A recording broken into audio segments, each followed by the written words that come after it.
Assalamualaikum warahmatullahi wabarakatuh. Saya Caroline Monica Aulia dari kelas 12 IPA 3. Di sini saya akan menjelaskan tentang penegakan dan perlindungan hukum di Indonesia.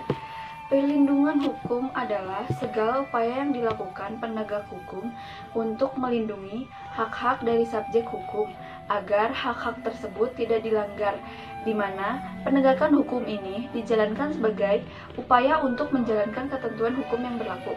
Suatu perlindungan dapat dikatakan sebagai perlindungan hukum apabila mengandung berbagai unsur-unsur, yaitu adanya perlindungan pemerintah terhadap warganya, jaminan kepastian hukum, dan berkaitan dengan hak-hak warga negara.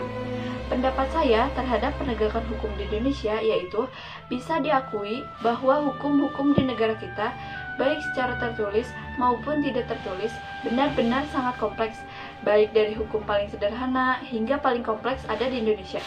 Hukum sangat disayangkan bahwa penegakan hukum di Indonesia tidak sebaik dalam penerapannya, bukan karena hukumnya yang kurang secara kualitas, melainkan adanya beberapa aparatur negara yang menyalahi fungsi dan kewenangan dari hukum yang ada.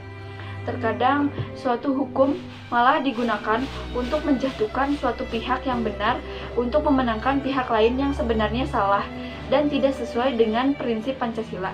Sebagai contoh, apabila kita lihat perkembangan Indonesia saat ini, hukum di Indonesia digunakan untuk menjatuhkan pihak yang kontra dengan pemerintah, sedangkan pihak yang pro dengan pemerintah, walaupun dia jelas-jelas salah dan telah melanggar hukum, namun tidak mendapat keadilan sesegera mungkin. Itulah pendapat dari saya. Sekian dan terima kasih. Wassalamualaikum warahmatullahi wabarakatuh.